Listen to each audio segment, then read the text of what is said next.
summer is almost here. Now, does that realization fill you with some pure elation or dread, or maybe a little bit of both? Well, as a mom of two boys, summers are filled with fun, but there are also a lot of challenges. And joining me to talk about wellness and being intentional with what we want to do this summer is wellness expert and friend of the source, Lyne Frank. Thank you for joining us for our on-location shoot here from the Habitat for Humanity ReStore. So yes, it is. It's such a mixed reaction when it comes to summertime for parents with kids. And so what is meant by when you say, let's be intentional with planning this summer? Yeah, okay, we usually have, like, generally when I'm working with women, we've got two types. We've got the overbooker, and, you know, she doesn't want to miss a thing. Or we have the last minute person who, you know, it's August and they're like, oh no, I want to get all of this stuff done. Both are going to lead you at the end of the summer a little depleted and exhausted, which is counterproductive to what, like, summertime is supposed to be about. So what I'm encouraging is that intentional piece is just like, plan it out. Spread out your activities, and not just like with the kids. Like, what do you want to do for yourself? You want to read that book? You got to, like, schedule it in. Every Tuesday while the kids are doing something, you will take that time to just rest, read, do a yoga practice, something that will fill your cup so that at the end of the summertime, you are feeling rejuvenated, not only from the extra vitamin D, but because you planned things accordingly. And now, how important is that balance between fun and routine for the kids? Children thrive on routine. So if you don't have your kids, and I know a lot of parents have to work, these are the realities of today, and so kids are going to summer camp, that will help with routine. If your kids are staying at home, we don't want to, like, structure their day so much that it's like a school day. However, you could plan some activities that will allow them to know, okay, this is what we're doing today, and you let them know in the morning, right? So that when it comes, it's not a shock, they're not disrupted in their routine, and they know, okay, this is what we're gonna do today. And just that pre-planning allows everything to kind of run a little smoother during the day. And what about screen time? It is, all of us as parents are struggling, trying to figure out where's the balance, how to do it, what's the best way to get the kids involved. So teach us. It's not that easy. It's a tough one. I just read an article the other day that actually adults are more addicted to their screens than teenagers. And I was like, wow, that hurts, because we are the ones responsible from pulling our children away from the screen. So here's my suggestion for the summer. Your kids want the screen. It's okay.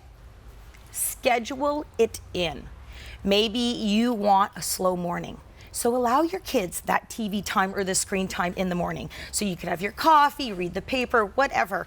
My idea here is use the screen time as a win-win.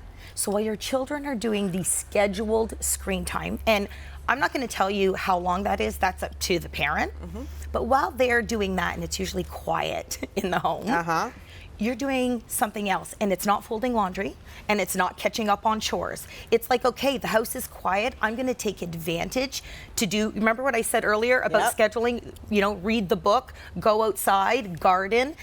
Make sure that you are filling your cup, and that really is the bonus of being intentional all summer. All right, so we've got the scheduled screen time. How do we get our kids outside more? Okay. I love the outdoors. Mother Nature is a gift for all, right? If your kids are little, a really easy activity is a scavenger hunt. Go to a new park, go to a new, there's Beamer Falls up here, right? And you give them a list of like 5 things. And if they're little, you just draw it out, and they have to go search for those things. Go to the dollar store, buy a magnifying glass. Thank you. Yep. And have them look at things really closely and describe them. It's simple, but it's fun, and it's structured, but not really, because they still are running around, you know, using up some of that energy. If your kids are older, you might have to entice them to walking to the coffee shop. You know, I have a teenage daughter, and to get her outside, sometimes it's a walk to Station 1. We're talking about local, and that's one of my favorite local coffee shops. If you've never been, you gotta go, I like right? It. Okay. Yes. So a little bit of intentionality there in like, what are you going to do, and make it fun, not your fun necessarily. If it's for the kids, what do they want, and then abstract from there. Well, what I love hearing is the balance, and not just the balance for the kids, but balance for the parents, and almost give yourself that permission to take a minute. Absolutely. It's okay to leave the dishes. It is. And go read your book. Because I think a lot of parents struggle with that and think, we've got to get it all done. We've got to get that list done before we can relax. And then there's no time to relax. Okay, let's admit it. The to-do list is never done. So even if you think you're going to finish the laundry, like I'm sharing the perspective of mother. It's what I lived, right? Yeah. So we think we're going to get all the chores done. We don't. By the time we finish something, there's something else added to the list.